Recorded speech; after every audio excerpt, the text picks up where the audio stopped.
हाँ सर, यहाँ आ रहे हैं सर। सेकंड फ्लोर में, वो फर्स्ट फ्लोर, सेकंड फ्लोर में जो हॉल है ना, हाँ उसके ऊपर वाले में। अच्छा, बंद हो गया। अच्छा नहीं इधर, अच्छा नहीं इधर, इधर वाले से नहीं। अच्छा, कितनी देर पहुंची? वो वहाँ के सेकंड फ्लोर में पहुँच गया। कहाँ पे? प्रोजेक्ट भवन के अच्छा, second मतलब floor आ में। गए, ठीक है। मतलब हमको लगा 2-3 मिनट लगेगा। ठीक। सबों को जोहार। आज मंत्रिपरिषद की बैठक में कुल 34 प्रस्तावों पर चर्चा हुई और स्वीकृति प्रदान की गई। पहला प्रस्ताव उच्च एवं तकनीकी शिक्षा विभाग से झारखंड वित्त नियमावली की कंडिका 235 को शिथिल कर झारखंड वित्त नियमावली 245 के तहत मनोनयन के आधार पर राष्ट्रीय विज्ञान संग्रहालय परिषद कोलकाता को क्षेत्रीय विज्ञान केंद्र रांची की मरम्मती करने हेतु कुल 28,69,856 रुपये अग्रिम के रूप में दिए जाने की स्वीकृति के संबंध में।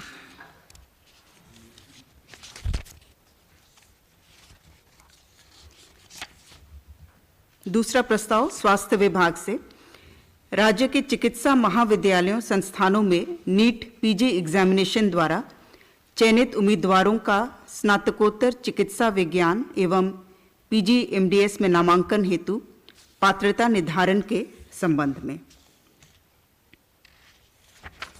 इसके तहत पूर्व में ये बाध्यता थी कि जो जिन छात्रों ने झारखंड राज्य से ही अवस्थित जो चिकित्सा महाविद्यालय संस्थान हैं वहाँ से इन्होंने पढ़ाई की है, सिर्फ उन्हीं की पात्रता थी। लेकिन वर्तमान में झारखंड राज्य के स्थानीय निवासी एवं राज्य सरकार में सेवारत चिकित्सक भले ही वे राज्य के बाहर के चिकित्सा महाविद्यालय संस्थान से एमबीबीएस बीडीएस की परीक्षा उत्तीर्ण हो, वो राज्य कोटा के पीजी सीटों पर नामांकन के पात्र होंगे। तीसरा प्रस्ताव राजस्व निबंधन एवं भूमि सुधार विभाग से धनबाद जिलांतर्गत बलियारपुर अंचल में कुल 4.8 एकड़ भूमि कुल देय राशि 10,44,55,994 रुपये की अदायगी पर dedicated freight corridor corporation of India limited को विशेष रेलवे लाइन परियोजना निर्माण हेतु सशुल्क स्थायी भू हस्तांतरण करने के संबंध में।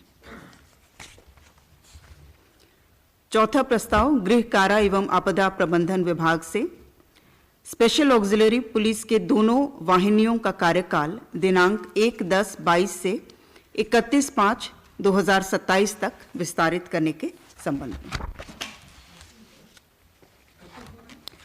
5 साल के लिए 1/10/2022 से 31/5/2027।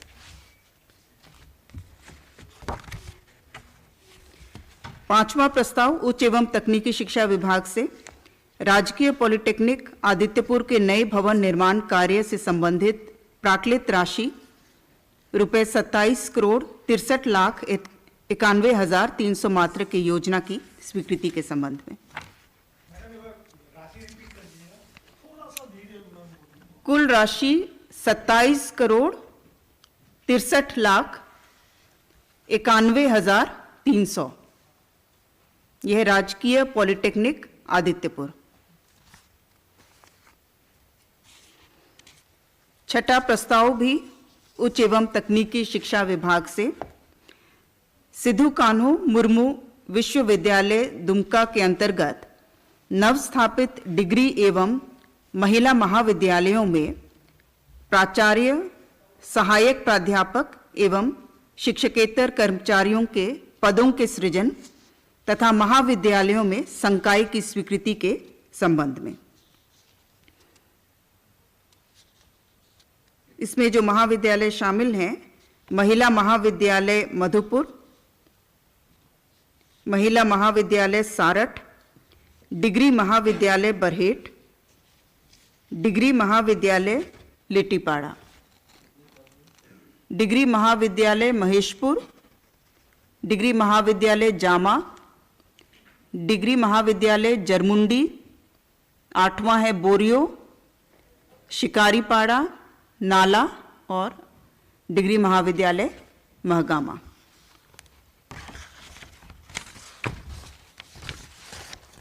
सातवां प्रस्ताव उच्च एवं तकनीकी शिक्षा विभाग से बीआईटी सिंदरी के परिसर में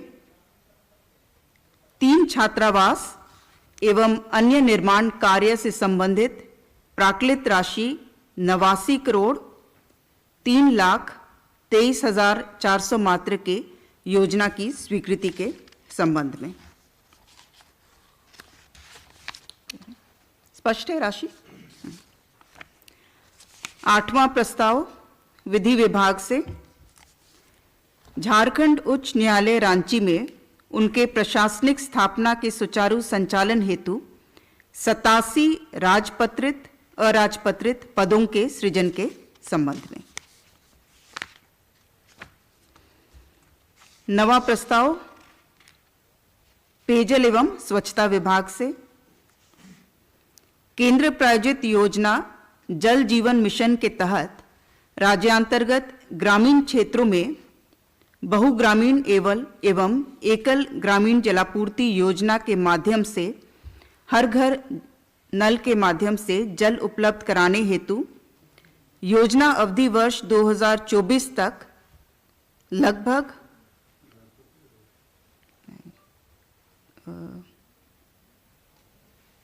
ये है 28,000 करोड़ में राज्यांश की समानुपातिक राशि लगभग 16,012 करोड़ मात्र की योजना की सैद्धांतिक सहमति की घटनोत्तर स्वीकृति के संबंध में।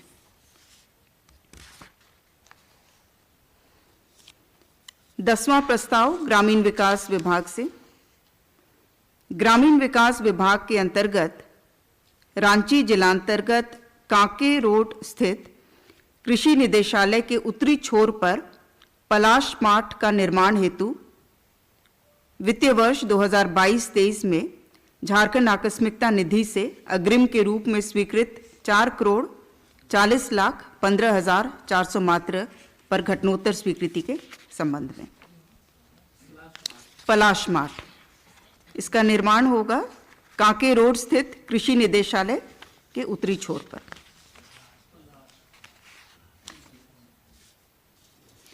ग्यारहवां प्रस्ताव वित्त विभाग से पेयजल एवं स्वच्छता विभाग द्वारा संचालित RIDF 28 के तहत 14 ग्रामीण जलापूर्ति योजनाओं के कार्यान्वयन के निमित्त नाबार्ड से 987 करोड़ 66,38,000 रुपये मात्र के ऋण राशि का आहरण करने तथा 20% मोबिलाइजेशन एडवांस के रूप में ऋण राशि उपलब्ध कराए जाने की स्वीकृति। 12वां प्रस्ताव वित्त विभाग से राज्य सरकार के कर्मियों को अपुनरीक्षित वेतनमान छठा केंद्रीय वेतनमान में दिनांक 1/7/22 के प्रभाव से महंगाई भत्तों की दरों में अभिवृद्धि के संबंध में।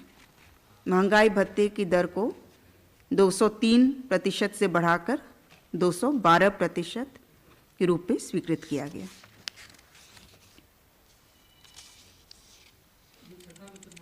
हाँ, ये छठा वन है।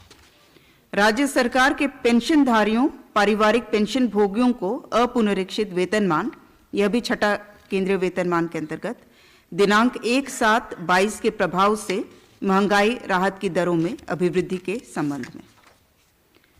14वां प्रस्ताव राजस्व वित्त विभाग से राज्य सरकार के कर्मियों को अपुनरीक्षित वेतनमान पंचम वेतनमान में दिनांक 1/7/22 के प्रभाव से महंगाई भत्ता की दरों में अभिवृद्धि के संबंध में।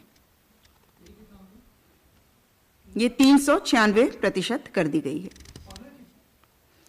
पहले 381% था, उसकी अभिवृद्धि करते हुए 396% स्वीकृत किया गया।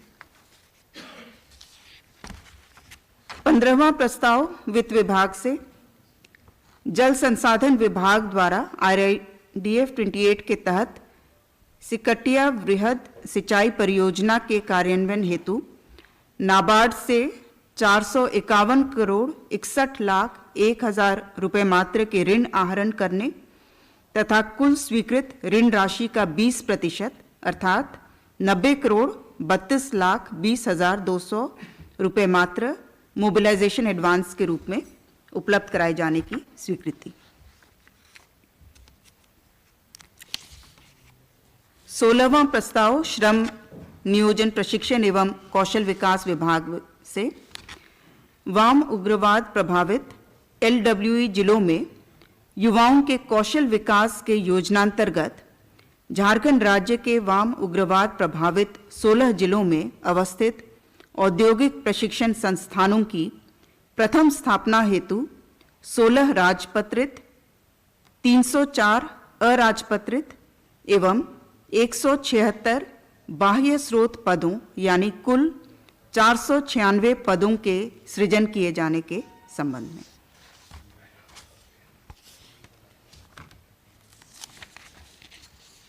सत्रहवां प्रस्ताव नगर विकास एवं आवास विभाग से केंद्र प्रायोजित योजना अटल नवीकरण एवं शहरी परिवर्तन मिशन 2.0 अमृत 2.0 मिशन अंतर्गत 56,281 लाख रुपए की लागत पर तकनीकी स्वीकृति प्राप्त रामगढ़ शहरी जलापूर्ति परियोजना की प्रशासनिक स्वीकृति के संबंध में।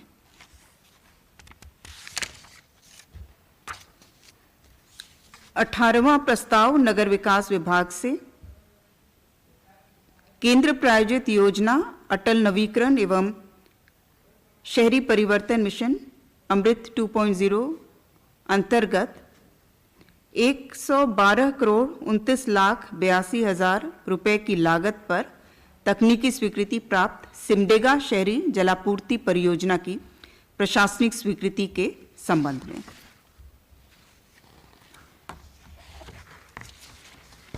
चार बहुत ही महत्वपूर्ण महत्वाकांक्षी नई योजनाएं हैं जिनका विधिवत लॉन्च शुरुआत 15 नवंबर को माननीय राष्ट्रपति महोदया द्वारा स्वयं किया जाएगा। इन योजनाओं का मैं नाम पढ़ दे रही हूं और अंत में जो विभागीय सचिव हैं इन योजनाओं के बारे में, नई योजनाओं के बारे में विस्तार से बताएंगे। श्रम विभाग की योजना मुख्यमंत्री सारथी योजना अंतर्गत झारखंड राज्य के युवाओं को प्रखंड स्तर तक रोजगारोन्मुखी कौशल प्रशिक्षण प्रदान करने हेतु योजना की स्वीकृति के संबंध में। 20वां प्रस्ताव उच्च एवं तकनीकी शिक्षा विभाग से झारखंड राज्य के विद्यार्थियों को इंजीनियरिंग, मेडिकल, विधि, जनसंचार, mass communication, fashion designing, fashion technology, hotel management, chartered accountant, ICWA से संबंधित प्रवेश परीक्षा की तैयारी हेतु निःशुल्क कोचिंग की व्यवस्था प्रदान करने हेतु मुख्यमंत्री शिक्षा प्रोत्साहन योजना की स्वीकृति। ये उच्च एवं तकनीकी शिक्षा विभाग की योजना है जी। मुख्यमंत्री शिक्षा प्रोत्साहन योजना प्रस्ताव संख्या 21, ये भी उच्च एवं तकनीकी शिक्षा विभाग की योजना है। झारखंड राज्य के विद्यार्थियों को संघ लोक सेवा आयोग, झारखंड लोक सेवा आयोग, केंद्रीय झारखंड कर्मचारी चयन आयोग और विभिन्न भर्ती एजेंसियां जैसे बैंकिंग, रेलवे भर्ती बोर्ड आदि के द्वारा वर्ग A, B और C में भर्ती हेतु प्रतियोगिता परीक्षाओं की तैयारी कराने के उद्देश्य से निःशुल्क कोचिंग की व्यवस्था प्रदान करने हेतु एकलव्य प्रशिक्षण योजना की स्वीकृति। और 22वां प्रस्ताव उच्च एवं तकनीकी शिक्षा विभाग से झारखंड राज्य में गुरुजी स्टूडेंट क्रेडिट कार्ड योजना को लागू करने के संबंध में। तो इन चारों योजनाओं के बारे में विस्तार से अंत में बताया जाएगा।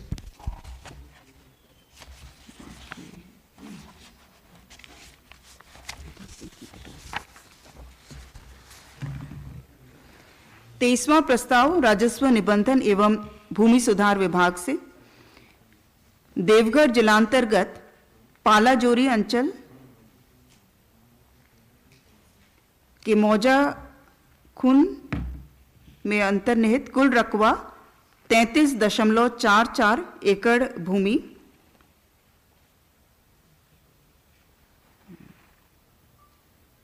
कुल लागत 14,16,66,888 रुपये मात्र की अदायगी पर एसपी माइंस चित्रा कोलियरी के विस्तारीकरण हेतु ईसीएल चित्रा के साथ 30 वर्षों के लिए सशुल्क लीज बंदोबस्ती करने तथा प्रस्तावित गोचर भूमि के प्रतिपूर्ति हेतु देवघर जिलांतर्गत अंचल पालो जोरी के मौजा मुर्गाबनी में कुल 28.23 एकड़ गोचर अधिसूचित करने के संबंध में।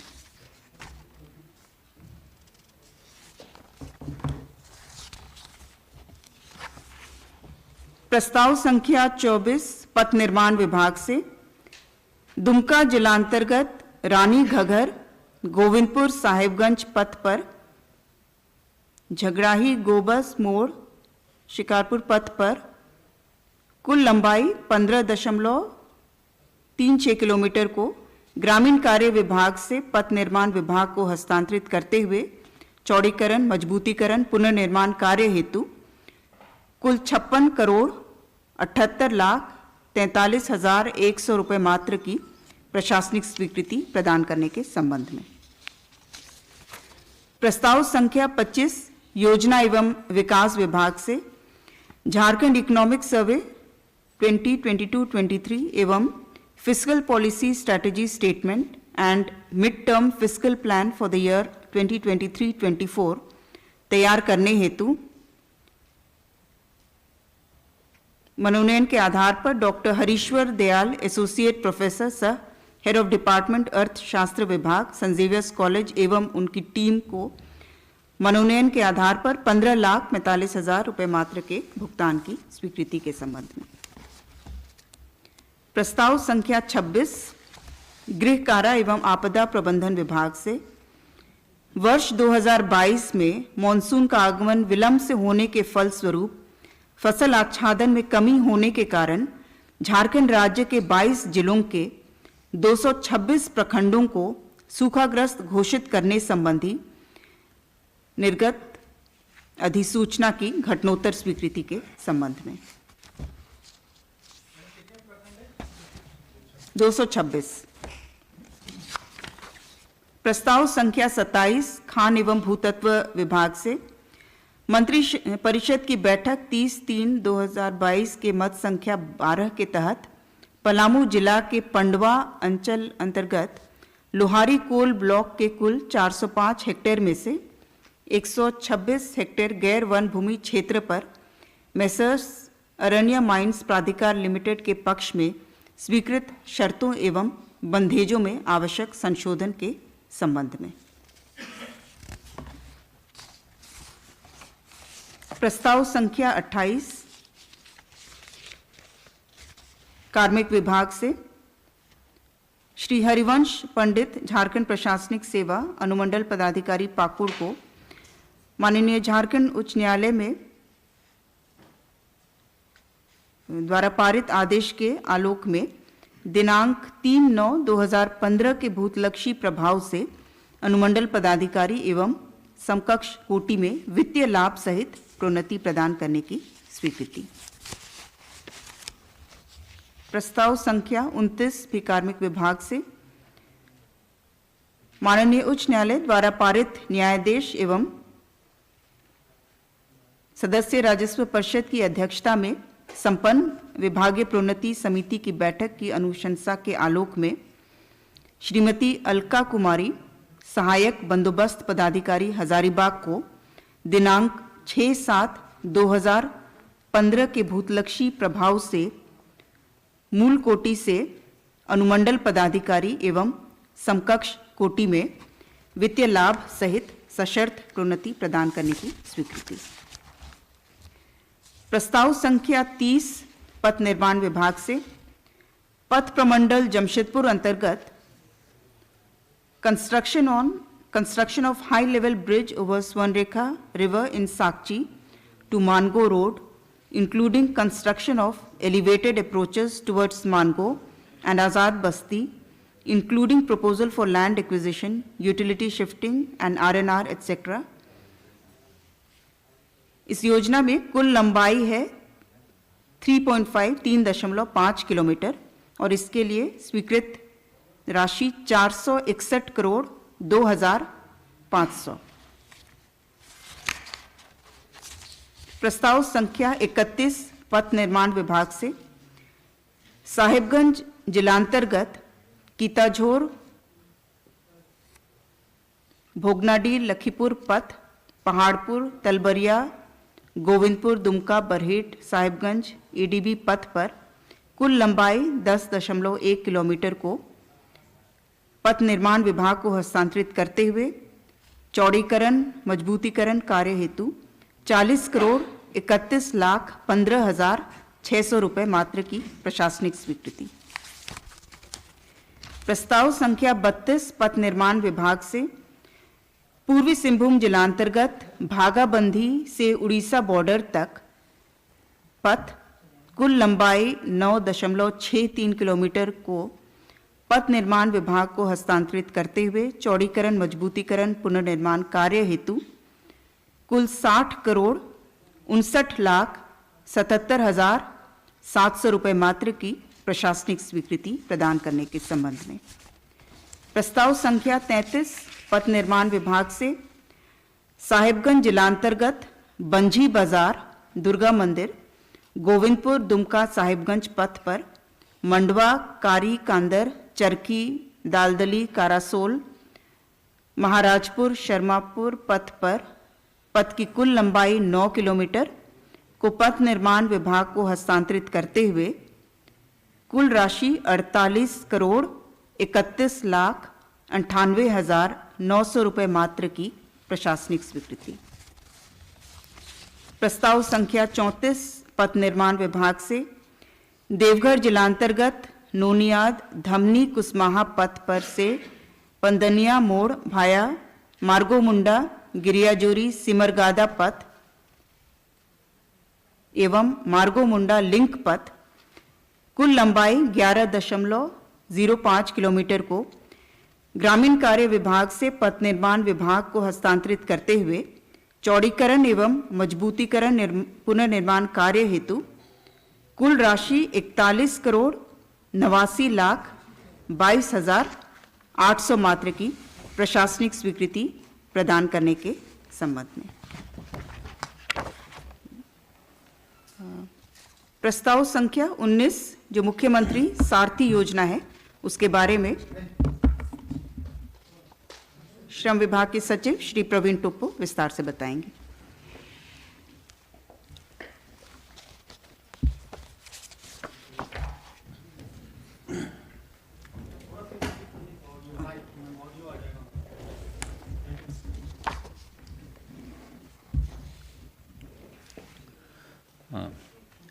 आज मंत्रिपरिषद की बैठक में मुख्यमंत्री सारथी योजना को अनुमोदन किया गया।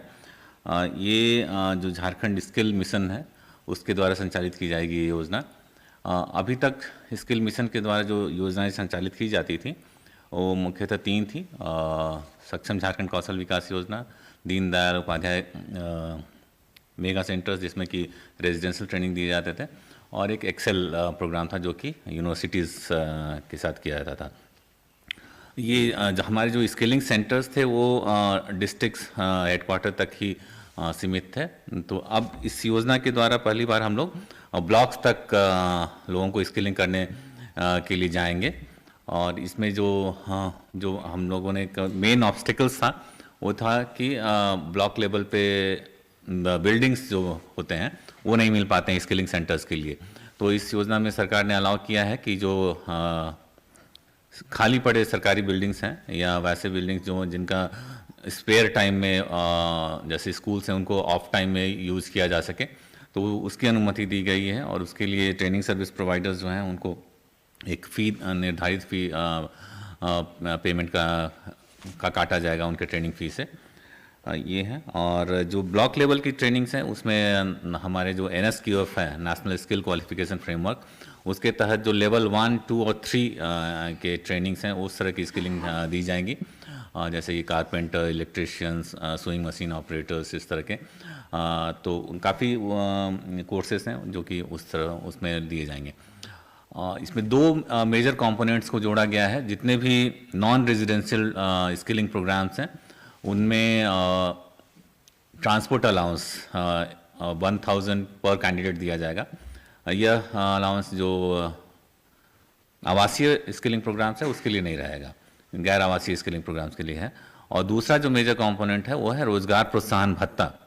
हमारे जितने भी लोग स्किलिंग करेंगे और अगर 3 महीने तक उन्हें रोज़गार नहीं मिल पाया तो वैसे लोगों को रोज़गार मिलने तक अथवा 1 साल तक सरकार प्रति माह लड़कों को 1000 रुपया प्रति माह 1 साल तक, और लड़कियों को या दिव्यांगों को 1500 रुपये प्रति माह 1 साल तक प्रोवाइड करेगी, या जब तक उनका रोज़गार मिल जाता है, जो भी पहले हो वो देगी। तो ये जो मेन कंपोनेंट्स हैं मुख्यमंत्री सारथी योजना के।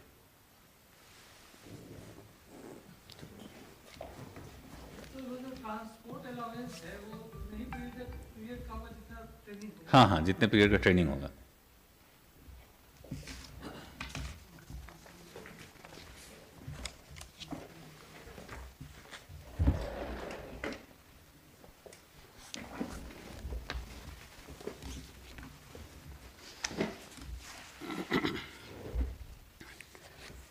तीन स्कीम्स के बारे में आज हम लोग चर्चा करेंगे। पहली स्कीम है मुख्यमंत्री शिक्षा प्रोत्साहन योजना, दूसरी स्कीम है एकलव्य प्रशिक्षण योजना, और तीसरी है गुरुजू स्टूडेंट क्रेडिट कार्ड योजना। तीनों एक तरह से जुड़ी हुई हैं। बेसिकली सारी योजनाओं का उद्देश्य है कि जो 10वीं पास बच्चे हैं झारखंड में और आर्थिक समस्याओं के कारण अच्छे इंस्टीट्यूशन में के लिए तैयारी नहीं कर पाते हैं, मतलब कोचिंग इंस्टीट्यूशंस वगैरह का फ़ीस नहीं पे कर पाते और अच्छी प्रशिक्षण प्राप्त नहीं कर पाते हैं, और फिर यदि एडमिशन हो गया अच्छे इंस्टीट्यूशन में तो उसके लिए जो फ़ीस होती है वो पे नहीं कर पाते हैं, और उसके बाद में यदि हायर एजुकेशन मिलने के बाद भी विभिन्न प्रकार की प्रतियोगिताओं में पार्टिसिपेट करने के लिए जिससे जॉब मिलता है उसके लिए भी आजकल कोचिंग करनी पड़ती है, तो उसके लिए भी आर्थिक जो समस्याएं होती हैं, ये इनकी समस्याओं को देखते हुए तीनों स्कीम को ड्राफ्ट किया गया है और आज इसकी मंत्रिपरिषद में स्वीकृति प्रदान की गई है। तो पहली योजना है मुख्यमंत्री शिक्षा प्रोत्साहन योजना। इसमें जो 10वीं पास बच्चे हैं झारखंड के, उनको जो नेशनल रिप्यूट कोचिंग संस्थान है देश के, वहाँ पर जो झारखंड में अवस्थित है, उन संस्थानों में कोचिंग के लिए जो निःशुल्क सुविधा प्रदान की गई है इस योजना के तहत में। इसमें कोचिंग की सुविधा के साथ साथ में उनके रहने के लिए भी 2500 रुपये प्रतिमाह की एक छात्रवृत्ति का भी इसमें 2500 रुपये प्रतिमाह की छात्रवृत्ति का भी इसमें रखा गया है, कंपोनेंट रखा गया है, ताकि वो यहाँ पर कोचिंग में प्रशिक्षण के साथ साथ कोचिंग संस्थानों में अध्ययन के साथ साथ अपने रहने का और भी जो उसके सहयोग है वो उसको इस स्कीम के तहत में दिया जा सके। इसमें यही है कि इसमें किसी तरह का इसमें सिर्फ एक ही कंपोनेंट रखा गया है एलिजिबिलिटी कंडीशन में कि जो उसकी पेरेंट्स इनकम टैक्स की क्राइटेरिया में नहीं आने चाहिए, यही एक कंडीशन इसमें रखी गई है। दूसरा, इसके तहत अभी हम लोगों ने लक्ष्य रखा है प्रारंभिक तौर पर 8000 बच्चों को एक साल में इसके तहत कोचिंग संस्थानों में निःशुल्क सुविधा देने का प्रावधान रखा गया है मुख्यमंत्री शिक्षा प्रोत्साहन योजना के तहत में। दूसरी योजना है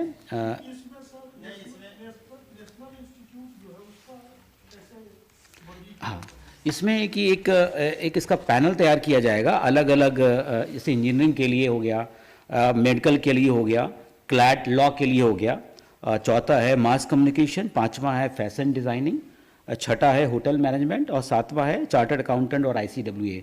ये मंत्रिपरिषद से द्वारा होगा इसकी स्वीकृति, तुम्हारे संस्थानों की जो स्वीकृति है। जी, ये 7 तरह के कंपोनेंट रखे गए हैं। इसका जो चयन किया जाएगा बाद में वो एक पारदर्शी तरीके से उसके लिए विस्तृत गाइडलाइंस बाद में तैयार की जाएगी और बाद में फिर से इसका जो इंस्टीट्यूशन सेलेक्ट होंगे उनका कैबिनेट से अप्रूवल लिया जाएगा। ये एक उसका प्रावधान रखा गया है। अभी इसके तहत में प्रारंभिक तौर पर 8000 बच्चों को टारगेट किया गया है, जिसकी ये योजना अगले वित्तीय वर्ष से प्रारंभ होगी।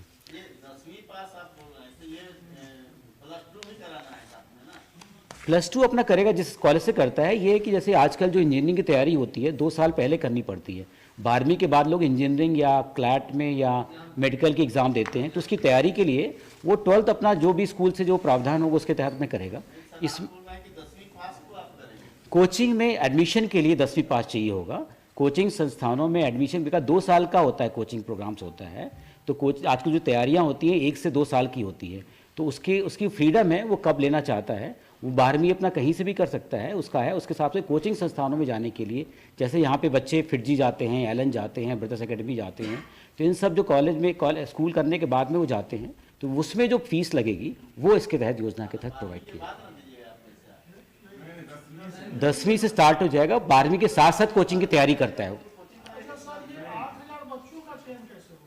8,000 बच्चों का एक इंट्रेंस लिया जाएगा एग्जामिनेशन। जो लोग इच्छुक होंगे फ्री इसमें इस योजना के तहत का लाभ लेना चाहते हैं, उनका एक इंट्रेंस एग्जामिनेशन लिया जाएगा और प्रवेश परीक्षा के थ्रू उनका सिलेक्शन किया जाएगा, और उनको ये दिया जाएगा ऑप्शन कि किस कोचिंग, जो पैनल में हमारे ऑर्गेनाइजेशन से कोचिंग संस्थान है, किस कोचिंग संस्थान से वो कोचिंग करना चाहते हैं, उसमें उनका विकल्प दिया जाएगा, और मेरिट के आधार पर उनका कोचिंग संस्थान का और प्लेस का सिलेक्शन किया जाएगा। और इसमें जो 8,000 बच्चों में, इसमें जो झारखंड की आरक्षण पॉलिसी है उसका भी प्रावधान को फॉलो किया जाएगा। दूसरी योजना है एकलव्य प्रशिक्षण योजना। इसके तहत में है कि जो लोग जॉब के लिए अभी प्रारंभिक तौर पर हमने रखी गई हैं, 5 कैटेगरी रखी हुई हैं। यूपीएससी संघ लोक सेवा आयोग की जो परीक्षाएं होती हैं, सिविल सेवा सर्विसेज होती हैं। दूसरा है झारखंड पब्लिक सर्विस कमीशन। तीसरा है बैंक पीओ और बैंक क्लर्क। चौथा है रेलवे भर्ती बोर्ड की परीक्षाएं, और 5वां है कर्मचारी चयन आयोग की जो परीक्षाएं होती हैं। ये 5 कंपोनेंट में जो लोग तैयारी करना चाहते हैं, सेम पैटर्न में जो मैंने मुख्यमंत्री शिक्षा प्रोत्साहन योजना बताई, उसी तरह एकलव्य प्रशिक्षण योजनाओं में भी पैनल तैयार किया जाएगा एक राज्य समिति द्वारा, और उसके बाद में उसको कैबिनेट से अप्रूवल लेने के बाद में, और सेम पैटर्न में उनका भी एडमिशन टेस्ट लिया जाएगा, और जो पहले प्रावधान रखे गए थे सेम प्रावधान इसमें भी एप्लीकेबल होंगे, लेकिन ये जॉब ओरिएंटेड कोचिंग होगा, जो 2500 रुपये इसमें ही मिलेगा। इसमें रखा गया, हम लोग टारगेट रखा है 27,000 का टारगेट रखा हुआ है जी। तीसरी योजना है जो इन दोनों के बीच की कड़ी है, वो है गुरुजी स्टूडेंट क्रेडिट कार्ड योजना। जब बच्चे का एडमिशन हो गया हायर इंस्टीट्यूशंस में, मेडिकल में, इंजीनियरिंग में, और उसकी जो फीस देने की प्रॉब्लम होती है या रहने की जो कॉस्ट होती है, उसमें जो परेशानियों का सामना करना पड़ता है, ये बैंक के माध्यम से स्कीम है जिसमें क्रेडिट कार्ड दिया जाएगा हर बच्चे को, और इसमें मैक्सिमम लिमिट है 15 लाख रुपए की लिमिट रखी गई है कि 4 साल का जो प्रोग्राम होगा, जो 3 साल का, जो भी हर एक अलग कोर्स का अलग अलग तरह का पाठ्यक्रम का प्रोग्राम होता है, बट इसमें जो प्रावधान रखा गया है कि इस योजना के तहत में मैक्सिमम 15 लाख रुपए का क्रेडिट दिया जाएगा इसमें, और ये एक बार में रिलीज नहीं किया जाएगा। जो इंस्टीट्यूशन की फ़ीस होगी और उसकी फ़ीस के मुताबिक उसको उतनी राशि को रिलीज़ किया जाएगा, लेकिन मैक्सिमम ओवरऑल पूरे कोर्स के ड्यूरेशन के दौरान सिर्फ 15 लाख रुपए मैक्सिमम होगा। इस 15 लाख में 30% मैक्सिमम 30% वो नॉन इंस्टीट्यूशनल एक्सपेंसेस में खर्च कर सकता है। नॉन इंस्टीट्यूशनल एक्सपेंसेस मतलब रहने में, खाने में, बुक्स परचेज करने में, लैपटॉप या जो भी अन्य सामग्रियाँ होती हैं अध्ययन के लिए रिक्वायरमेंट होती है, उसको पूरा करने के लिए पूरा कर सकेगा। तो जो ये 30% जो मैक्सिमम कंपोनेंट बोला है, ये स्टूडेंट को जाएगा, और बाकी सारा जो पैसा फीस होगी वो इंस्टीट्यूशन को जाएगा। सर, ये 15 लाख जो लोन होगा, ये कब तक चुकाना होगा? बताओ, ये स्टूडेंट को 4% की दर पे दिया जाएगा, और इसको चुकाने का समय रखा गया है 15 साल, और इसका जो EMI स्टार्ट होगा वो कोर्स कंप्लीट होने के बाद 1 साल का मॉरेटोरियम दिया गया है, उसके बाद से उसकी EMI स्टार्ट होगी। कोर्स समाप्त होने के बाद कि जॉब लगने के बाद? कोर्स समाप्त होने के बाद में, कोर्स समाप्त होने के बाद 1 साल का उसको दिया गया है मॉरेटोरियम, उसके बाद से उसका EMI स्टार्ट हो जाएगा। एक बार इसमें रखा गया है इंस्टीट्यूट के सिलेक्शन के लिए 3 क्राइटेरिया रखा गया है, या ओवरऑल जो NIRF की रैंकिंग होती है इंस्टीट्यूशन में सिलेक्शन, उनकी 200 तक के अंदर में होना चाहिए, या डोमेन में, लाइक इंजीनियरिंग में या डेंटल में या मेडिकल में या लॉ के अंदर में, पर्टिकुलर डोमेन में उसकी रैंकिंग 100 के अंदर होनी चाहिए, या NAC का जो होता है ग्रेडिंग, उसमें A की श्रेणी में या उससे ऊपर की श्रेणी में होगा, तो उस तरह के इंस्टीट्यूशन में ही इसका लाभ दिया जाएगा। इसमें है कि जो संस्थानों का चयन होगा उसका ओवरऑल जो रैंकिंग होती है, यूनिवर्सिटी की, कॉलेज की ओवरऑल जो रैंकिंग होती है, जो NIRF निकालता है, उसके NIRF, तो इसके तहत में ओवरऑल 200 तक का रैंक में जो आएगा ऐसे इंस्टीट्यूशन होंगे, अथवा यदि डोमेन स्पेसिफिक लाइक इंजीनियरिंग की अलग रैंकिंग होती है, मेडिसिन की अलग रैंकिंग होती है, उसके तहत में भी NIRF की रैंकिंग होती है, उसके तहत में 100 के अंदर होगा। अथवा NAC की ग्रेडिंग होती है, NAC की ग्रेडिंग में A और B C भी आता है, लेकिन इसमें A या A+ होगा। इस तरह के संस्थानों का चयन किया जाएगा। तीनों अथवा में और में है, एक साथ मिला के नहीं है। तो इस तरह का एक क्राइटेरिया रखा गया है। और इसमें इनकम क्राइटेरिया नहीं है। इसमें जो राज्य सरकार, बैंक और स्टूडेंट के बीच में एक एग्रीमेंट किया जाएगा। जो 4% का देना होगा, जो बच्चों को क्रेडिट कार्ड मिल रहा है उसको पे करना, उसके हिसाब से देना पड़ेगा।